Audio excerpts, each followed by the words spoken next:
Monica with Tuesday Morning Transformation, and today we're in step 3 of the healed process. That's all about accepting forgiveness for yourself and others. So why is this so important besides the obvious reason?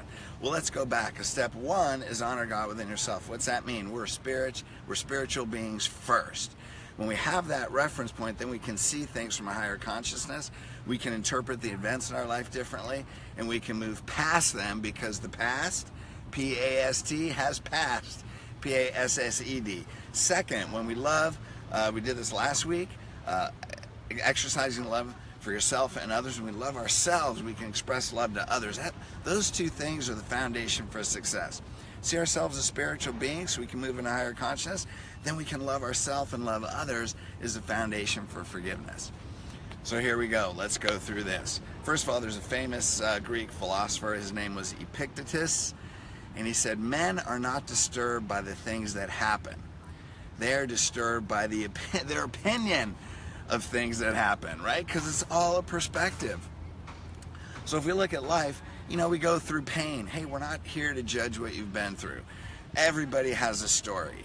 There's people that have been through seemingly horrific things in their life. And I belong to a group, Genius Network, and I listen. There's people that are highly successful. They have massive businesses that are changing the world. Yet their pain in their life stories is so amazing. Like how people move from pain to purpose. We've all been through it, so we're not here to judge what your path is. We're just here to maybe give you some tools for peace. So if we look at life and we look at like a corn, a husk of corn. The corn is like our spiritual being, but life happens and our interpretation builds these husks until the husks get so big that we forget about the cob in the middle, right? So we have to continually peel those husks. Now, how do we do that? Well, first of all, we start with the 4 subconscious beliefs. We talked about that in earlier Tuesday transformations. Number 1, we're spiritual beings first. That gives us a great reference point to get to a higher consciousness, get above our conditions. Number 2, the universe has intention. What's that mean? Everything in our life, every pain, every joy, everything along the spectrum of emotions has a purpose that's moving us toward our soul purpose. That's number 3, that God always has our best, and no matter what it is, it's moving us toward our soul purpose. And number 4, we will fulfill our soul purpose. Now, why are those important? Because that gives us a perspective where everything has a higher meaning.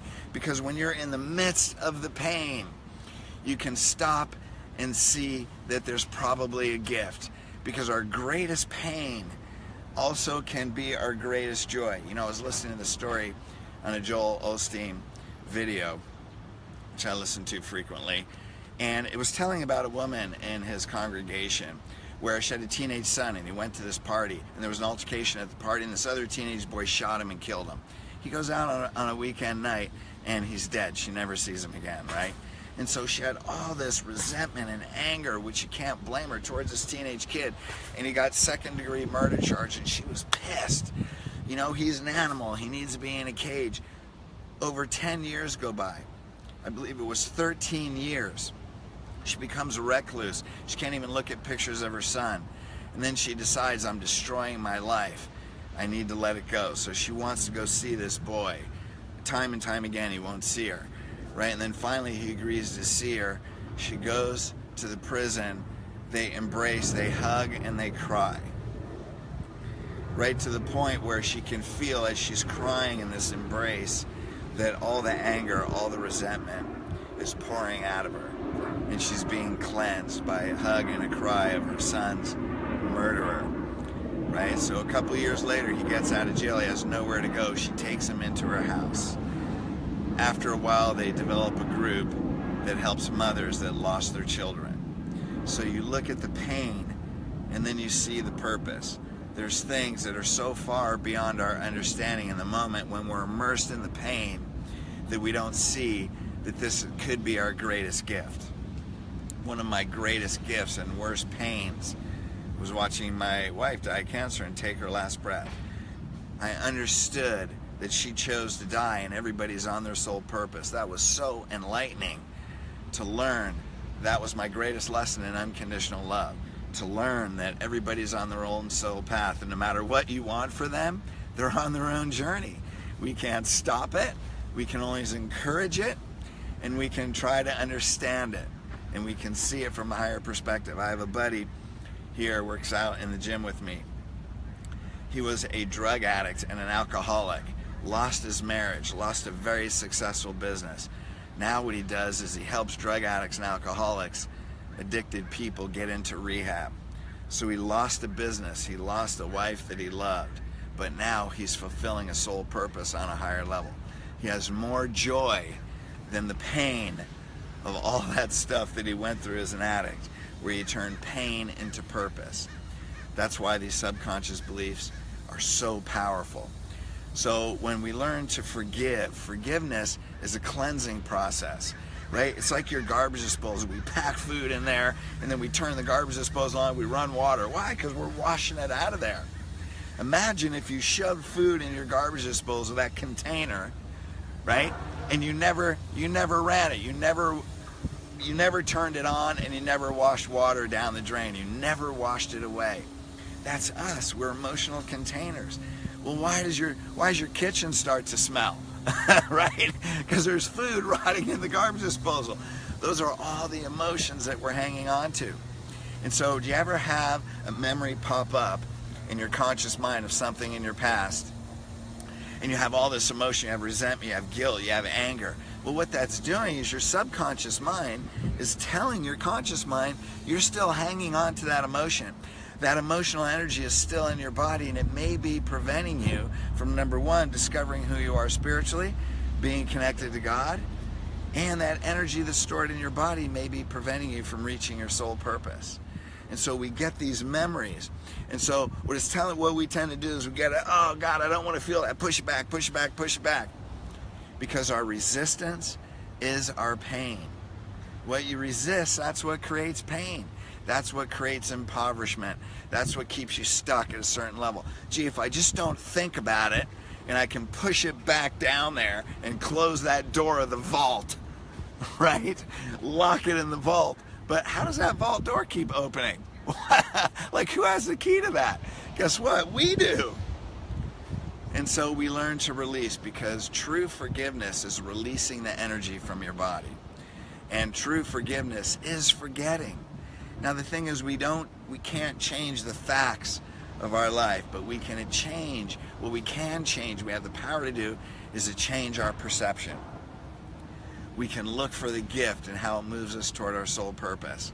So when we release the energy on it, right, we can remember the fact, but we don't have the emotion. So forgiveness really is forgetting, because I don't have a need to remember. When you don't have a need to remember, you see with only love. And when you see with only love, there is no pain. That's why forgiveness is forgetting. So if we can't forget, then release the energy in your body. Okay, how do you do that? Let's get to the final steps. Number one is acceptance. It is a fact in my life. Hey, I was abused as a child. Okay, I went through that from a neighbor. My parents probably don't know about this, but when I was in second grade.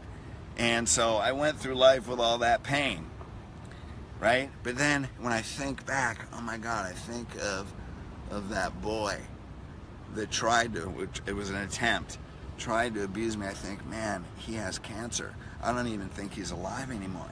I feel sorry for him, because any little boy that tries to abuse another kid grew up abused. See, because we just act out our own pain. So number one is acceptance. Number two is, what did you learn? How did you grow from that? What opportunity is there? Okay? The third thing is release the energy from your body. Sometimes we have to go back and relive that experience and cry and get that energy out and get that pain out. And then we can reframe it into something compassion. Right? So we can accept. We can release the energy. We can change the meaning. We can see through the eyes of God. And we can see another human being that was suffering, that seemed to be a violator. Now we can see what was the gift that moved us along in our life. How did I respond? Well, from all that pain, I did drugs. I did all kinds of things, right? Because I didn't love myself. And then once you release it, you're like, wow, it's just two humans living a soul purpose. And through that journey that we can learn to forgive on a higher level, then you can release that energy, right? We can see it from a higher purpose. And when we do that within us, then we can help release that energy in others. So isn't that really why we're here? Isn't our sole purpose really to help people move past where they're stuck, where it's preventing them from living out their soul purpose, where it's stopping them from living in joy? So when we can release that within ourselves, it will always be a fact in our life, but our emotion moves from pain into compassion, into love. How do we do that? Hit the switch on the garbage disposal, run the water through there, see from a higher purpose. We're spiritual beings first. Everything happens for a reason, and everything is a gift. When we move past that, then we can move from pain to purpose and to joy. Okay, wait till next week. We got even better, bigger surprise, learning how to live with presence. Thanks.